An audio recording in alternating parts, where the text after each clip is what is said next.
Hello everyone, అందరూ ఎలా ఉన్నారు? బాగున్నారా? చాలా రోజుల తర్వాత నేను మీ ముందుకి లాంగ్ వీడియోతో వచ్చానండి. మీరందరూ సండే స్పెషల్ ఏం చేసుకున్నారు? ఈరోజు నేను స్పెషల్ ఏం చేయబోతున్నానో తెలుసా?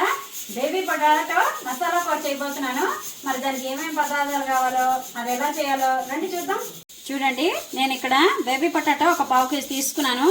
ఇవి మనం ఒక గ్లాస్ వాటర్ పోసేసుకొని ఉడకబెట్టేసుకుందాం. ఫస్ట్ నేను ఇక్కడ మీడియం సైజు ఉల్లిపాయలు ఒక 2-3 తరిగి పెట్టుకున్నాను. ఇలాగా ఇది కచ్చాపిచ్చా మిక్సీ ఆడుకున్నాము. అలాగే టమాటాలు ఒక 2-3 తరిగి పెట్టుకున్నాను, మీడియం సైజు టమాటాలు, ఇది కూడా మిక్సీ ఆడుకోవాలి. అలాగే చీలికల్లాగా పచ్చిమిరపకాయలు కోసుకున్నాను. ఇన్ని వేయనండి, కొంచెమే వేస్తాను. అల్లం వెల్లుల్లి పేస్ట్ అందరికీ తెలుసు కాబట్టి నేనైతే అల్లం వెల్లుల్లి పేస్ట్ చూపించలేదండి. అలాగే కొంచెం ఇలాగా అల్లం వెల్లుల్లి పేస్ట్ ఆడించేసుకున్నాను. ఇప్పుడు పొయ్యి మీద ఒక గిన్నె పెట్టేసుకున్నాను, స్టవ్ వెలిగించేసుకున్నాను. ఇప్పుడు ఒక 4-5 చెంచాలు ఆయిల్ వేసుకుందాము. ఒక ఇలాచి, ఒక లవంగ, చిన్న దాక్షిణ చెక్క వేసుకుంటున్నానండి. నూనెలో వేసేద్దాం ఫస్ట్. ఇది ఉల్లిపాయ కచ్చాపిచ్చ ఆడేసానండి. మసాలా వేగిపోయిందండి. ఇప్పుడు మనం ఉల్లిపాయ వేసేద్దాం. ఇప్పుడు టమాటా మనం మిక్సీ ఆడేసుకుందాం. ఉల్లిపాయ వేస్తాం కదండి, ఇప్పుడు మనం కొంచెం వేగనిద్దాం బాగాను.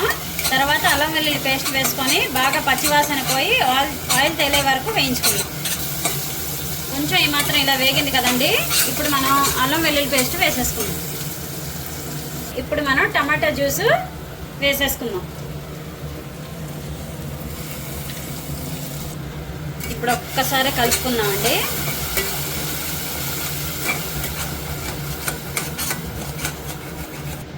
హాఫ్ టీ స్పూన్ పసుపు, 2 టీ స్పూన్స్ కారం. మీకు కారం ఎక్కువ కావాలనుకుంటే ఇంకొంచెం వేసుకోవచ్చు. అలాగే హాఫ్ టీ స్పూను ధనియా పౌడరు, రుచికి సరిపడా ఉప్పు. నాకైతే రాళ్ళు అలవాటు అండి, మీకు అందరికి ఇదే అలవాటు అని. మీకు మెత్తనపు అలవాటు ఉంటే అదే వేసుకోండి. ఇప్పుడు ఇదంతా కూడా శుభ్రంగా కలిపేసుకుందాము. కలిపేసుకొని 10 నిమిషాలు మూత పెట్టండి. ఆయిల్ తేలేంత వరకు కూడా మూత పెట్టుకుందాము. తర్వాత ఏం చేయాలో చెప్తాను. బంగాళదుంపలు చక్కగా ఉడికిపోయండి. ఇప్పుడు మనం ఇవి తొక్క తీసేసుకుందాం. చూసారు కదా, చక్కగా అయిపోయింది కదండి. ఇప్పుడు ఒకసారి కలుపుకోండి.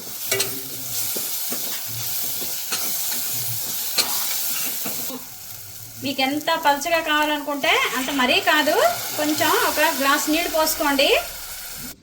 మీకు ఒకవేళ ఇంకా పలుచగా కావాలనుకుంటే ఇంకొంచెం వాటర్ పోసుకోవచ్చు. ఉడికినప్పుడు సరిపోతుంది. ఈ మాత్రం ఇలా గ్రేవీ లాగా ఉంటే సరిపోతుంది.